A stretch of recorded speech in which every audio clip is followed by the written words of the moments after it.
忧患意识大对决，生前遗嘱有必要吗？60岁以上再规划。60以上，你也快60了，为什么不规划？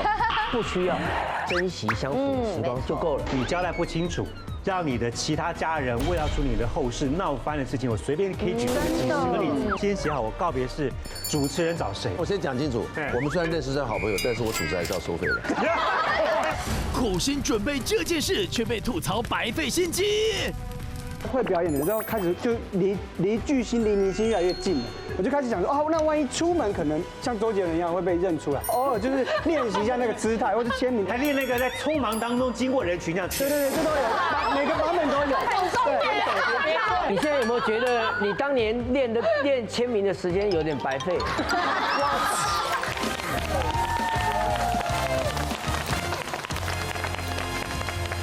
欢迎收看《女王大人》。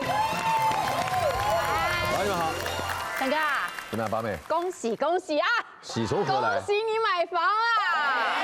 哎呦，买房？哎，都买多久了？你现在才祝贺，会不会太没诚意了？哎，不是你想的那种房，是买你身后住的灵骨塔啊！我没买啊，你哪听来的消息啊？哎呦，哎，我就是先帮你买啦。啊？因为明天跟意外哪一个先到还不知道啊，万一明天你就先走了。呸！超前部署嘛，我受不了，这样才能够安心嘛。好，我已经帮你选好了，就在我隔壁房。以后我们在空中相遇，还能带给娱乐给大家，不是很棒吗？我呸！我的身体还强健得很，我告诉你，这个步数也太超前了。今天邀请到的来宾呢，他们都比别人抢先一步的替未来铺路。哎呦，究竟呢哪些是未雨绸缪，哪些又是杞人忧天呢？马上欢迎他们出场。接到我这边的陈玉乔、陈永康，欢迎。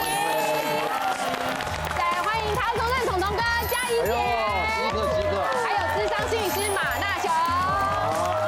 我们的女王团的3位代表阿 Q and 飞雪，欢迎3位，非常好。这个宠龙你要稍微准备一下。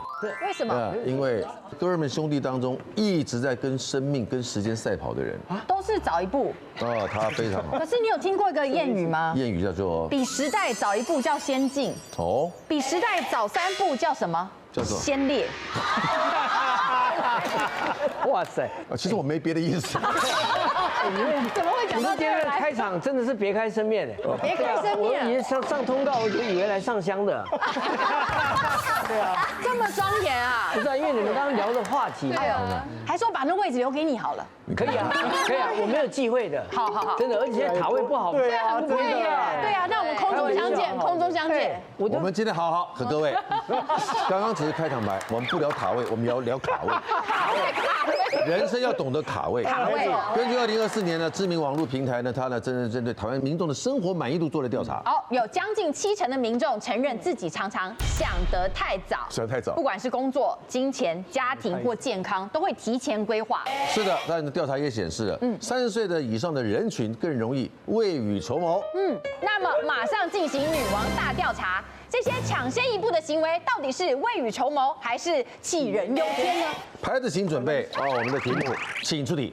我每次交往到1个月，就会开始想，万一以后分手会不会有金钱上的纠纷？所以坚持约会一定要各付各的。如果要送礼物，我也会清楚记下礼物送了多少钱，把彼此之间的金钱流动算得清清楚楚。朋友说我这样真是太悲观，怎么老是在想分手后的事？请问我这样的行为是未雨绸缪，还是杞人忧天了呢？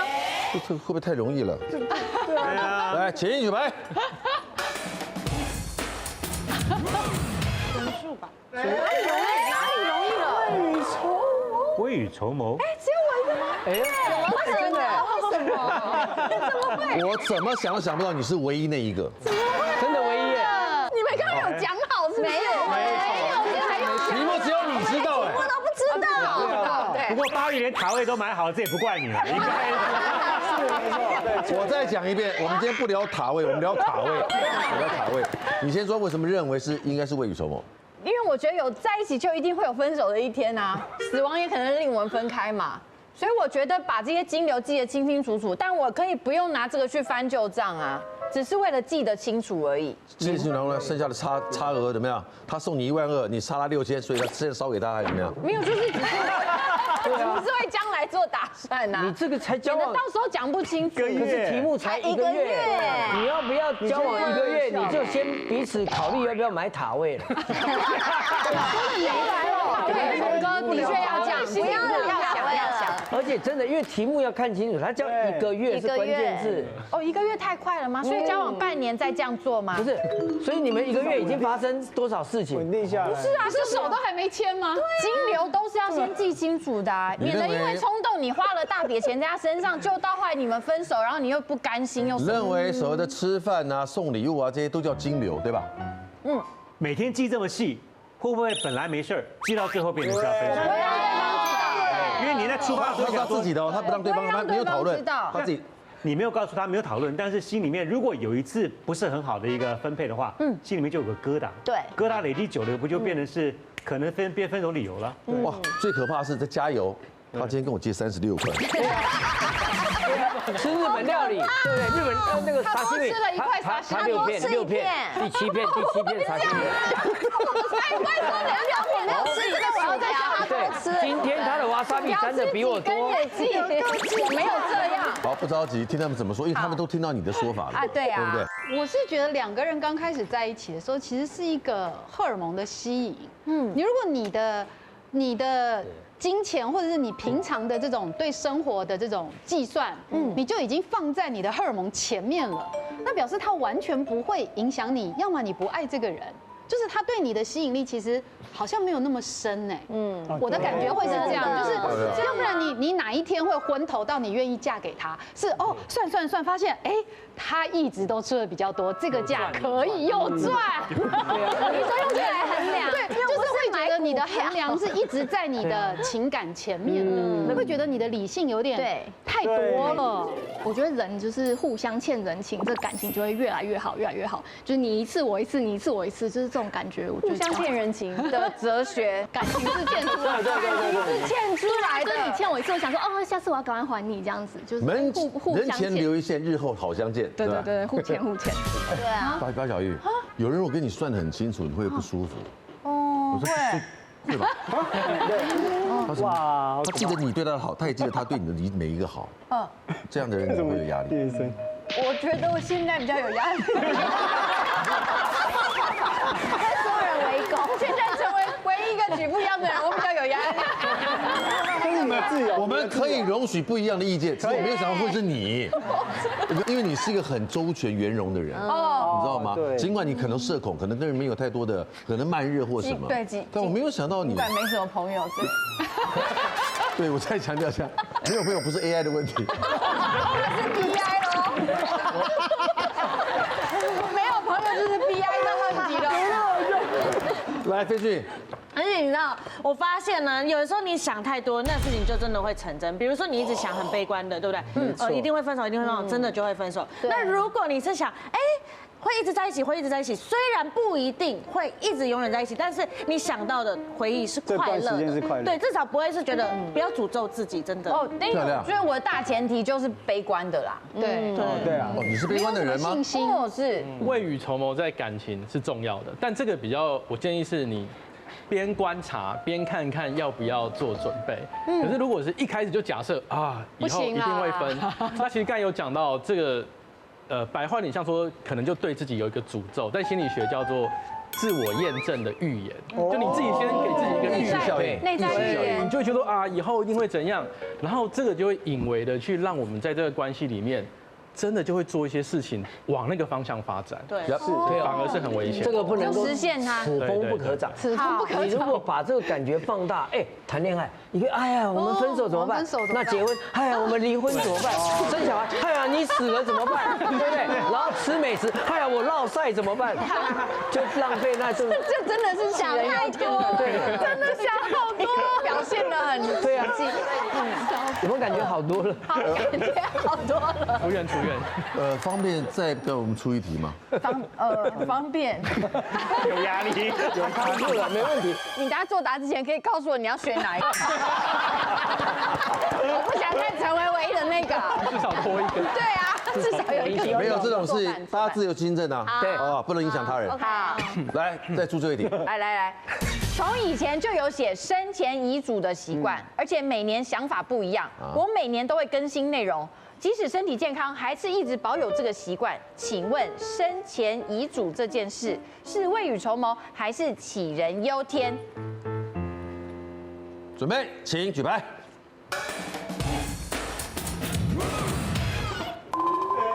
哒啦！哦，有2个，松了一口气。松了一口气啊！没有，我不知道为什么要写什么生前遗书、遗嘱这些东西。可能我还觉得我活得很年轻吧，我没有想到那么远的事情。我如果把遗嘱2个字换成契约呢？我也没有，从来没有写过这个东西耶。你有听过生前契约吧？我知道。身边有人立这个东西吗？有人立，但是好像都是比较年长的。那你认为应该几岁是要写这个东西？规划我觉得60岁以上再60以上 ，OK。我觉得现在可能对我来说还没想到，对，还没有这个规划。唐总也快60了，为什么不规划？不需要，哦，完全不需要。为什么？因为我送过我爸爸，送过我某些朋友走，然后我觉得有些事情其实我们在生前能够珍惜相处的时光就够了。对，然后这个。料理你的后事，其实对他们来讲也是一个功课，他们的旅程，不要剥夺他们在你走了之后该忙的一些事情的那个权利。来，永康想要补充什么？我跑社会新闻哦，因为你交代不清楚，让你的其他家人为了处理你的后事闹翻的事情，我随便可以举出个几10个例子，超多的。我随便讲一个，我是后来才知道这个事情。我就碰过一个状况，就是那个富商在外面有一个孩子，他非常需要，觉得说对孩子有亏欠。外面的孩子，他要把一些钱留给那个孩子，但他就是在在死之前没有把那遗嘱立好，所以钱全部1毛钱都没给外面的家里面，因为他的太太跟他自己家里面的孩子全部要不给外人的。你的意思是说他的亏欠带进坟墓里了？对，他的亏欠就带进坟墓里面去啊。还有一个我们自己电视台的长官，他是根本在他这个走之前，他是非常潇洒的一个人，比较中性的一个女长官，结果他的告别式。别人帮他办的，因为他就一个人独居。结果整个礼堂全部是粉红色玫瑰，还有 Hello Kitty， 我们就快疯掉，这根本就不是我们认识的那个主管。应该是想要让他气到爬起来吧？所以你根本试试看，你没有讲清楚。最后一集这样，不做不知道。这有没有比心肺复苏术更有效啊？做了不会。你要不要爬起来看一下这临场长什么样子啊？粉红色的，气到吐哎！你俩没送你起来啊！因为那个长官跟我们太熟了，我参加那个告别式之后呢，我回到家第一件事就是跟我太太先写好我告别式主持人找谁，然后葬仪社找谁，因为我自己有朋友，然后大概联络电话我也写好，就给孩子交代，我真有个意外，会场要布置要买什么 whisky， 我都先交代好。要不然这个到时候孩子不知道该怎么办。所以在你的这个告别式上面，我们是可以喝酒的。我的第一个就是入场之前必须要喝2个 shot 才能进来。而且我那个酒大概几年份的我都先想好。哎，这不错。因为这个你要进来喝到一定程度才跟我有比较高的频率可以交合在一起。要不然您这个进来跟我频率不同，我可能没有办法 reach 到你。有道理。那个从他爸爸走的那天，他在外面就一人发1瓶小的红酒。一人发一个可以拽在兜里面的，还没结束都喝完了。我一出来，我爸在后面，我还在哭，哭的一出门看到陈哥、白宇他们，嘿，不要难过。我差点没笑出来，我真的很抱歉，我本来想说喝一口就好，哎，怎么一口接一口？这个氛围多好就对了。哎，陈永康，但我先讲清楚，我们虽然认识是好朋友，但是我主持还是要收费的。我跟你讲，这个主持人呢，我那时候就写了一个清单，爸爸的告别式要这样办，给我的儿子女儿，叫他们说好，我放在电脑的 C 槽里面存档。他说爸，这个主持人呢，你要不要多写2个？我说为什么？这个叔叔很好很熟啊。他说，可是他跟你年纪差不多一样，而且他身体没有很好呢。到时候你如果不让他先走的话，你这个空缺找谁？其实应该良心的建议，就你们2个互约。我先走，你来主持，你先走，我来主持，好不好？啊，你们两个都一起，我来主持，好不好？好哎，好不好？好棒，有义气，好棒哦，好棒哦，互相人生能够遇到这么义气的朋友啊，真的，我真的是此生无憾了，无憾了吧？所以你看，说实话，生年立这个多重要啊！对，很重要。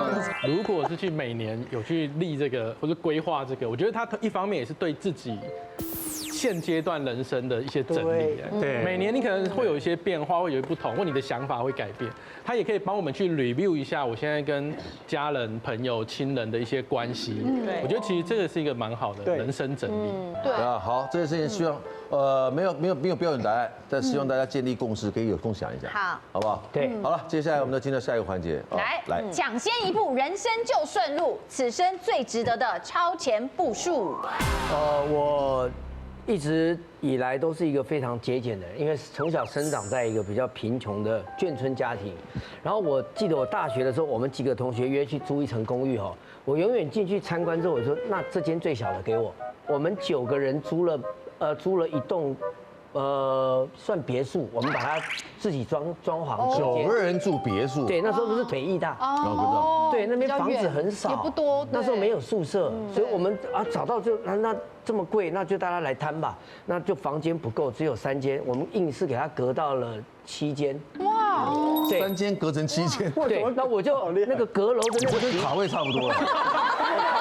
反正我住了各种房子，都是最便宜的房间给我，然后我都很节省，那就大学念了5、6年，存了一点钱，然后当兵1个月4000块，我还可以存钱。当了2年兵之后，反正我数我的钱，那个账户大概有20几万吧。然后我一退伍之后，对啊，我一退伍之后我就进演艺圈，我在演舞台剧嘛，那时候在骑着摩托车到处排戏，然后就接 case。后来危险来了，就是我骑车的时候有几次就是太累了，然后我骑车有骑到睡着，撞到前面的计程车这样，就后来我就想不对啊，因为人家都是有开车的，然后没他的戏他上车睡觉，我都没有，我就在那边冬天，然后就在那边吹风，夏天就在那边晒太阳，我们拍戏都外景嘛。我就想说，我是不是该买个车啊？对，就那时候我投资了人生最值得的一个超前步数就是买车，你知道吗？我当时就狠下心来，因为我只有30几万，那头期款那时候利率又高，那时候利率是超6%多，快7%。哇！对啊，现在才2%多嘛。那时候我就想说，那不然我买一台国产车就60、70万还可以撑得住。就后来朋友就介绍我说，160万的。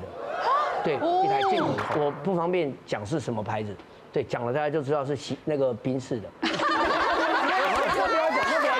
不要讲，对，不要讲。这台德国进口车当下160几万是在中华宾士买，就是正常的原厂，很顶规了。对，然后我就买那个叫做平行输入的水货商，只要147万。结果后来我算一算，当时的那个汇率很低，才28多好像是。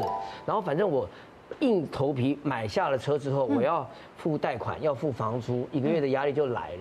但是想不到这个车子开了1年半，快2年之后还完了，很妙哦。不是，是那时候汇率也涨了，然后车价也上来了，进口车什么都涨。结果开了2年，160万的车卖掉还便宜还赚，不是，应该大概外面行情大概90几到110左右。对啊，落地应该就是8折以下。然后那个车行老板说，你165万我给你买回来。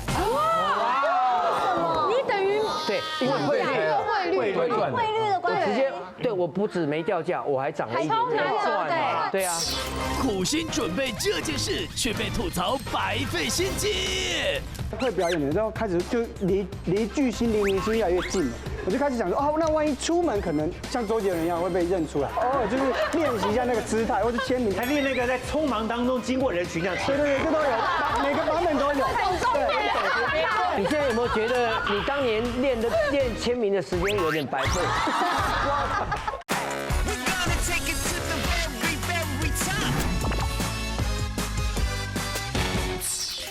不止没掉价，我还涨了1点赚。对啊，所以你开2年就卖了？没有卖，我觉得它等涨更多。那为什么？为什么没卖？是因为我觉得我开的是现在大家心目中的100，因为直接价值就往上涨。我是开了180几万的车啊，为什么要卖？但是对我来讲，那时候那个超前部署超值得，因为我有了那台大车之后，我开回台南，我们的眷村那个老房子，大家看到是，哎呦，你儿子衣锦还乡了。对，真的，我爸妈脸上有光，因为我念大学的时候，然后就是觉得我们演戏没有出头嘛。就一直叫我转系转学这样，开着车回去的时候哈，然后我做了一件人生很难得的一个回忆，就是当时我爸妈还没有失智，也都还在很好的时候，然后我开着那台车，载着他们2个人去环岛一圈，哇，人生唯一一次。我如果那时候没有买那台车，就没有那次。对，难得哎，珍贵的回忆，所以，超前部署，最好。活在当下，赶快有需要的地方，安全第一，然后还有在生活品质上，我也不是很多奢华，在能力范围内去做，就意外的跟我爸妈共享了唯一的一次环岛。这无价，真的无价，这个回忆真的很值得。好，好，我觉得我做过最超前部署的，就是我在最值得的一件事情，就是我在股灾的时候冲进去大爆买。哇，对，什么爆买？对，股灾啊，因为就是 COVID 疫情的时候，对，因为我3年前，我的梦想就是在台北有个自己的家，但我就是从大学的时候我就开始省吃俭用，一直存钱，然后就算，然后好不容易呢，我存到了真的1桶金，然后那时候疫情的时候，股票就大暴跌，然后房子也大暴跌。我就是想到一句名言，就是别人恐惧我贪婪，对，他就是觉得说，因为我就觉得，比如说像台积电啊一些比较有名的公司，它肯定会再站起来的，所以我就觉得好没关系，我就把我全身家冲进去买股票。你说那1桶金全部投进去，全部投进去，我想说没关系，我相信。你就整个捅进去了，整个投进去，整个捅进去。对，然后就那阵子也是很担心，因为疫情也是血本无归有可能啊。对，所以我就一直心里七上八下，我想说哇，我该不会就是要重新再站起来？结果没想到疫情结束之后就。那个台股就一直涨，所以我就顺利把那个股票卖掉，那我就拿到我的头期款，我就买了我的台北。那你要懂得见好就收哎，你不能贪呢。我就是觉得说我拿到我头期款，我就要把它全部出场卖掉。你头期款要多少钱？头期款大概300-400万左右。哇，所以是2000，哎呦，2000，所以赚了2-3倍。对，2000多的房子，很厉害。哎呀，我觉得很大胆哎，很厉害。看得准啊！这样讲起来，我的好像是比较世俗共赏的，我们要听这种世俗的。可以，对。我觉得我的最值得超前部署，就是让女儿从小就学英文。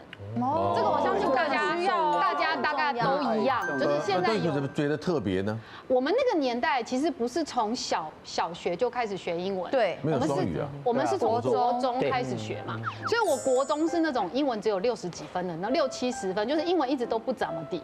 然后我妈妈呢，那时候就是为了要激励我努力的学习啊，就跟我说，你如果之后有办法自己去迪士尼乐园，可以自己跟老外讲话不会迷路的话，我就让你去迪士尼玩。所以呢，我就是把所有那时候做模特儿赚的钱，全部就是你是全部帮我股灾，我是全部拿去学英文。对，然后就是学到我自己可以出国，我妈就真的让我去美国游学了两个月回来这样子。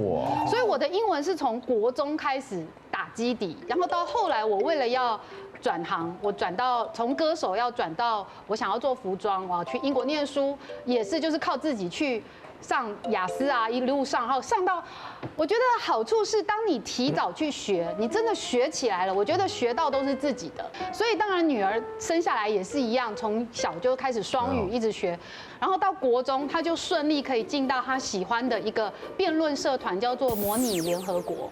哦，那个很厉害。对，那模拟联合国是我听我女儿去比赛，我都会觉得哇，你们的题目好难哦。比方说她去辩论说她站在西班牙的立场去辩论，就是去讨论巴基斯坦跟印度的关系，是世界时事，世界局势，对，因为他是是模拟联合国嘛，所以你去抽签的时候，你就会抽一个你是哪一个国家的代表。对，那他如果是，比如说他可以抽到美国，他可能就会有一个大国的 vision， 大国的愿景去讨论说，哎，我觉得我要怎么介入这个，所以我觉得在他的大思维上面，跟他对于整个国际观就来了，国际观的想法，然后到高中，老师又做了一件事情也很棒，老师说你们所有考完大学联考的都去给我考多益。我先跟大家就是刚考上大学的这些孩子的妈妈们说一下，如果你的多益的成绩是够的，你上大一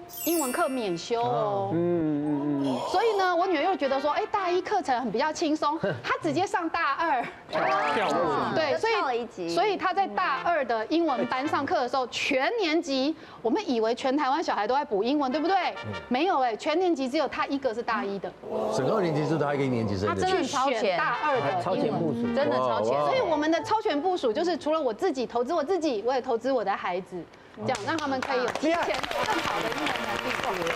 阿 Q 嘞，我这个比较正常一点，就是我你终于有正常的了，正常的，都拍手的。你的超前部署我都会很害怕，你知道吗？我听我娓娓道来，就是娓娓道来说因为我从小就想要当明星、当演员这种，所以我的超前部署就是我高中的时候就助学贷款去卢华冈学表演，然后学完表演之后会表演了之后开始就离巨星离明星越来越近了。我就开始想说，那万一出门可能像周杰伦一样会被认出来，就太困难，很麻烦，觉得真的很麻烦，所以我就开始对不起，我现在可以举牌了吗？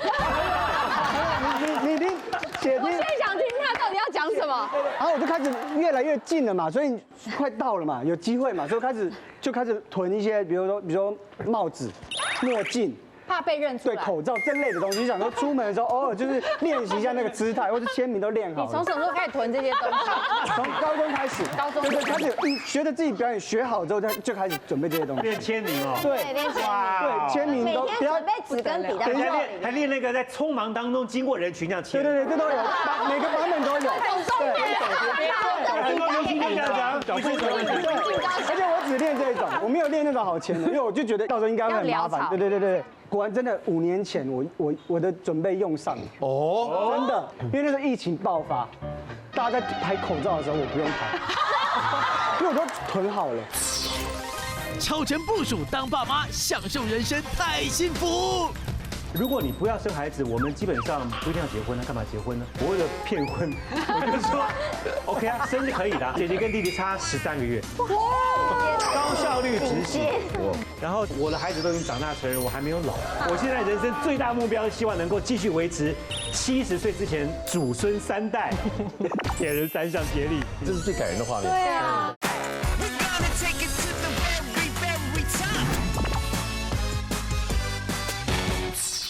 大家在排口罩的时候，我不用排，因为我都囤好了。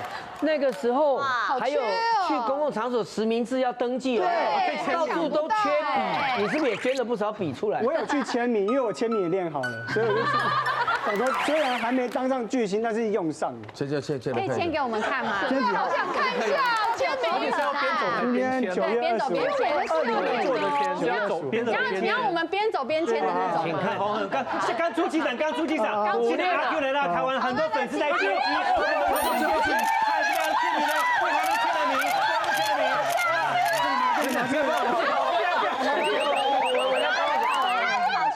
可是我戴口罩跟戴，你们怎么认得出来啊？从眼睛就认出来了。我们准备介绍他签的内容啊，你再坐讲。好期待哦！先忘掉你刚刚所看到的画面，请问你看得懂他签什么吗？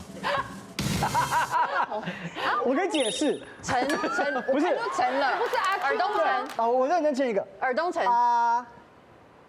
Q 2025 9月24，你连日期都来得及。都有练呢。这边，你这一坨乱码里面有这么多精细的内容。耳东陈啊！我说这些有啊。你现在签完也不知道这是谁。你现在有没有觉得你当年练签名的时间有点白费？口罩有用上，口罩有用上。对，总有用上一个。好，就需要给你表框，再练一下。好，我觉得还再好看一点，还可以再好看，好。我觉得简单也可以好看。好，慢慢来，你知道吗？好，有的是时间。对呀，有的是时间。应该还有一阵子。那个我们可以请马大雄阶段的分析一下吗？我觉得大部分都合理了，唯一就是刚才阿 Q 讲的，让我想到一句话，就是心理界有一句话，就是说，不是每样事情都可以用心理学解释。那用什么解释？这么严重？没有，我想到说，它有点像心理学有一个人格理论叫9型人格，怎么样？它有点像里面的第4型，因为第4型的代表动物是一种很特别的猫，叫缅因猫，很大只很的特别，因为这种特质的最大的特色就是你有时候搞不太懂他在干嘛，我就跟别人不一样，很有自己的想法。一般人想的是说，哎，我要成为明星，那我要怎么样一步一步来？如果是嘉怡姐，就是属于那种逐步踏实型，练唱啊。对，可是缅因猫型的就会是练签名，我们就不太知道说为什么他会从这边开始。不是，我有读，这是个人特色。对，我也觉得你的起手式很奇怪。对，就是很与众不同啦，很与众不同。我刚刚听这个嘉怡在分享《天下父母心》，我真心觉得我人生最棒的超前部署就是养儿育女当爸爸。我当时在婚前完全对于父亲这角色一点兴趣都没有，而且完全不抱幻想跟期待，因为我单亲。然后佩珊那时候跟我讨论，我们真的要在一块长久，我们就讨论很多这个人生的3观嘛。如果你不要生孩子，我们基本上不一定要结婚，那干嘛结婚呢？而且或许根本不用耽误彼此人生啊。他都讲这样，我为了骗婚，我就说 OK 啊，生是可以的。他一样，他就要4个，我是1个都不要。那最后就议价嘛，我们就2个，我们就真的就生2个。可以这样议价。佩珊姐要4个，她要4个，她是越多越好的，好特别哦。然后我们家小朋友也就是真的在我们结婚满1年的周年纪念日当天自然产报到，所以你们很快耶，然后双满月做完，回到公司上班第1个礼拜，验孕棒2条线，头上3条线，所以我们家的姐姐跟弟弟差13个月。高效率执行，然后这个我们在养儿育女的时间是30出头，最年轻有体力的时候。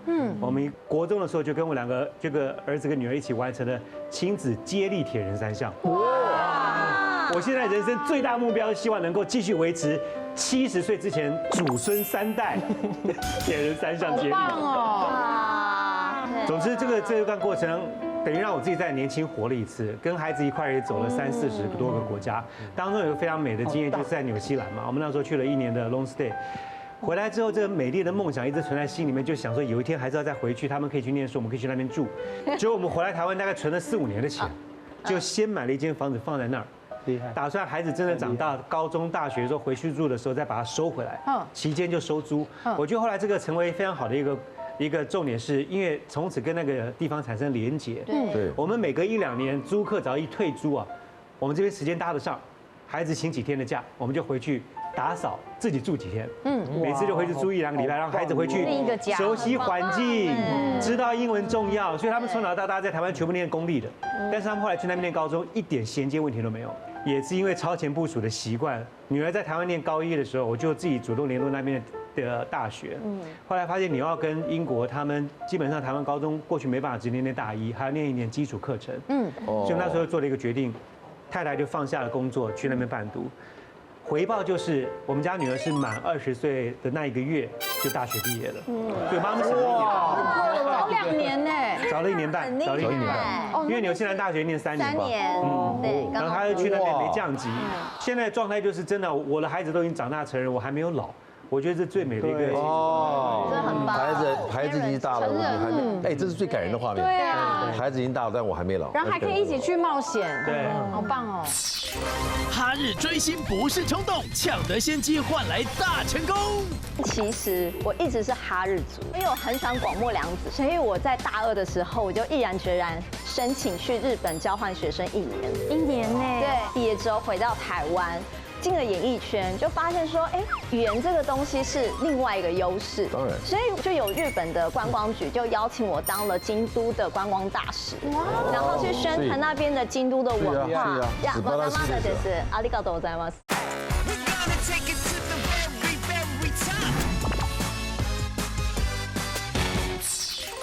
来，陈雨乔，我觉得我自己最棒的超前部署是投资我自己。因为我大概在13岁的时候，我们全家人就移民到了澳洲，但其实我一直是哈日族。所以那时候即使在去日本。对，我很想去日本。我那时候还因为这件事跟我爸妈有一点小争执。我很想去日本读书，这个念头一直在我的脑海里，因为我从小就是看动漫、日剧长大的，所以我在大2的时候，我就毅然决然申请去日本交换学生1年。1年呢？对，然后那时候因为我很喜欢广末凉子，而且我的志愿就只填了早稻田，因为我想要跟广末凉子一样去一样的大学，然后就很开心，就真的如愿去早稻田。对，去早稻田。我找到好大一块。你是在台东资本那里吗？找到好大一块田。然后因为去早稻田嘛，然后在那边生活了1年，所以我就学习了不管是文化还是语言这一块。然后后来回到澳洲毕业之后，回到台湾，进了演艺圈，就发现说，语言这个东西是另外一个优势。当然。所以我多了这个语言之后呢，就有日本的观光局就邀请我当了京都的观光大使，然后去宣传那边的京都的文化。对，然后还主持了外景的节目，然后是现场要跟不管是艺伎、舞伎或者是厨师都用日文对话，然后再翻译成中文给观众。九子。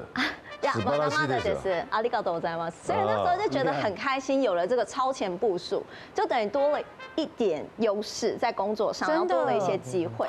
那除了这个之外呢，我觉得女人最大的超前部署就是要保护自己的体态跟状态。我记得那时候我刚去日本的时候，我发现天哪，每一个日本的女生都超级漂亮，而且她们完全是细节控，非常会保养。那我那时候在澳洲住了这么长的时间，太阳非常的大，其实没有保养的观念，所以那时候到了日本就觉得天啊，我的皮肤是蜡黄的，而且还有一些小雀斑，然后就觉得有点自卑，就开始学习我要怎么样去做保养。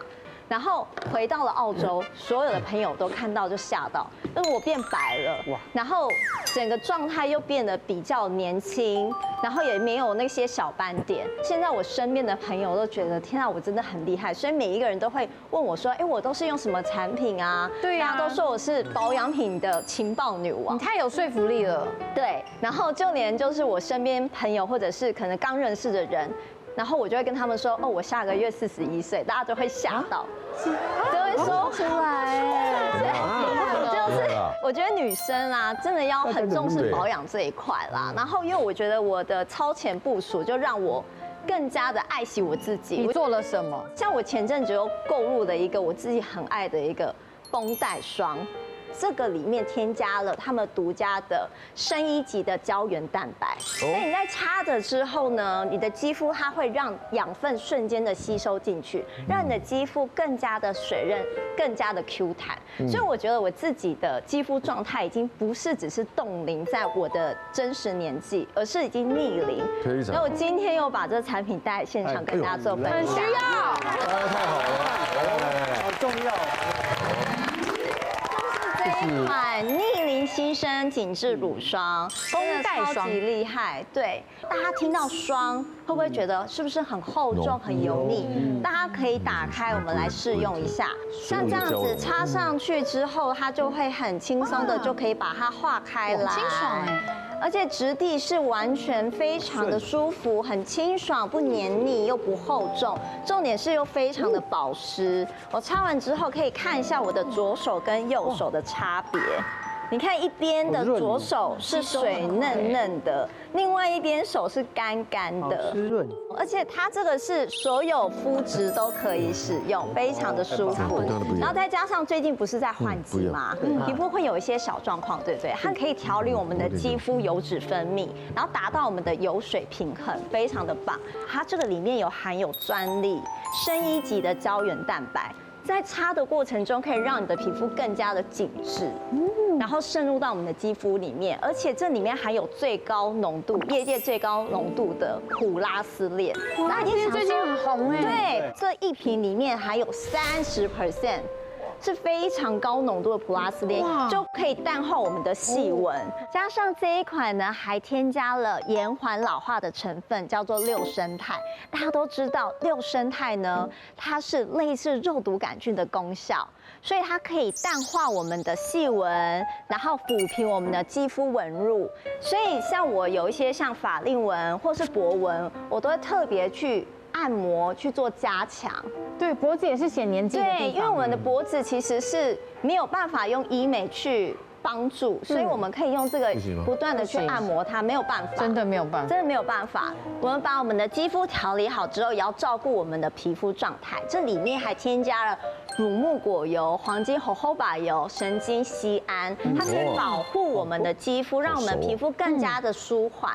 而且呢，它擦完之后呢，会在你的脸上形成一道保护膜，把所有的水分都锁住。我自己呢，保养的顺序也在这边跟大家分享一下。第一道呢，我们的保湿露就是来补充我们脸部的水分。然后精华液呢，就是给足我们的肌肤所有的养分。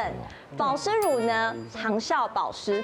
最后就是我们这一罐啦，就是逆龄新生紧致乳霜，擦上去把所有的养分都锁在里面，所有的系列让你一次完成你所有的需求。那这个呢，在我们的这个品牌的官网上，或者是各大通路。美妆通路上都可以买得到，都可以买得到，网络都可以买得到，太棒了！对，然后这就是我很爱漂亮的超前部署，分享给大家。太棒了，今天的超前部署真是分享的非常的过瘾。超前部署圆梦计划，让阿 Q 躺着也中枪。小时候第一部爸爸妈妈带我去看的电影是那个《Manga》，看完电影我就跟我爸爸妈妈说，我以后长大我也要拍一部电影。我一天做3份工作，早上在庙，都是为了这个梦想。后来你也拍了一个角头主题的电影，对，微电影，真的吗？角头主题，哇！你在为这个梦想打拼的时候，他在那边囤口罩。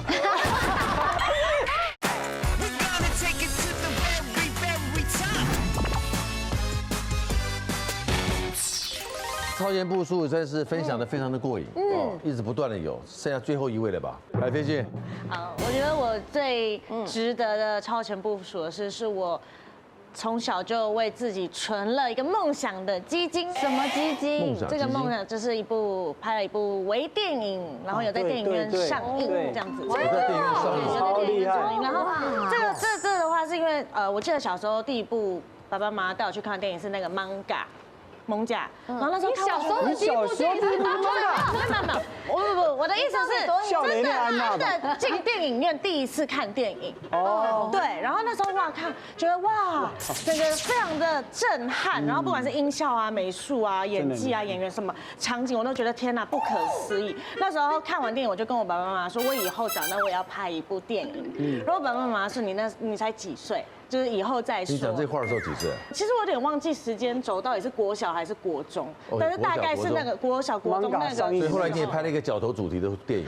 对，微电影。真的吗？角头主题。对，微电影。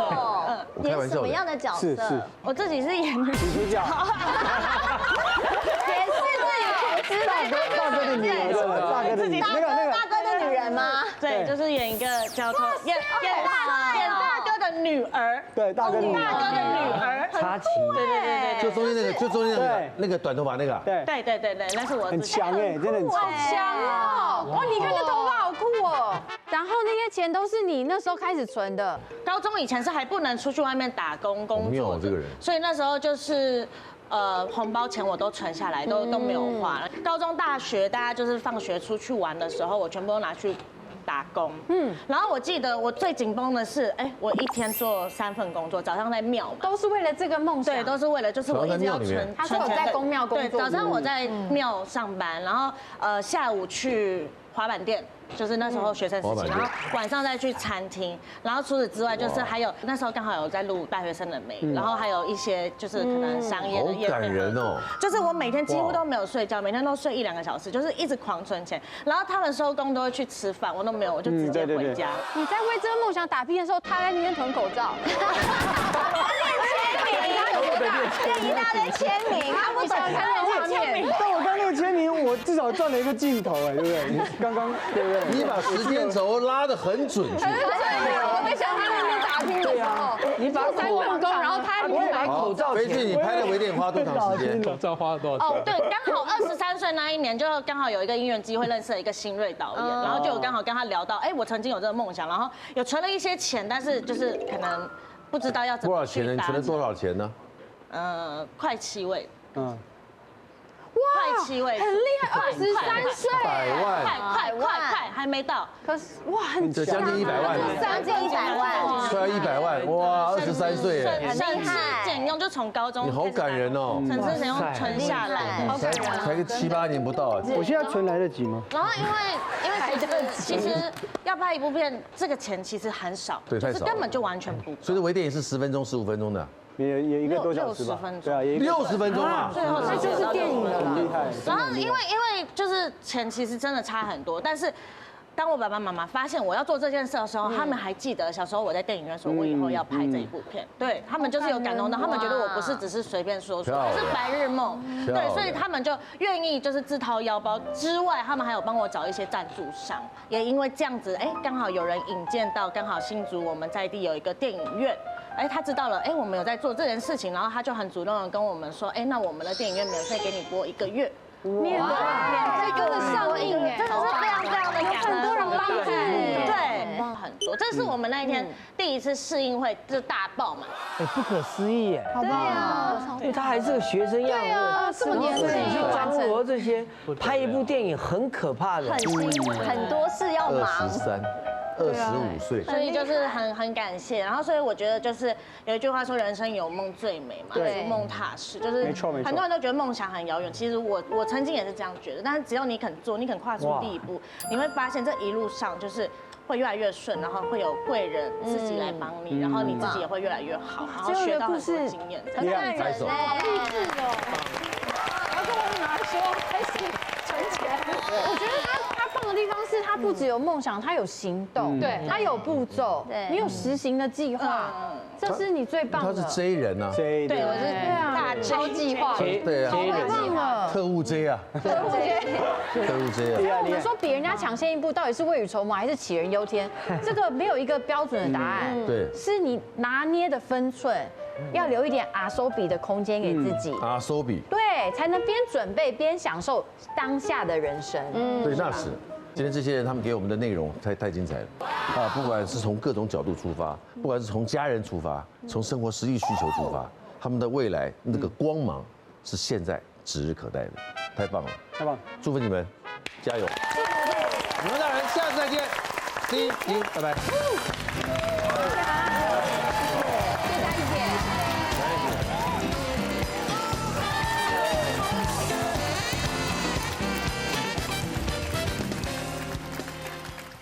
快订阅未来中文台 YouTube 频道，开启小铃铛就可以看到最新的女王大人哦。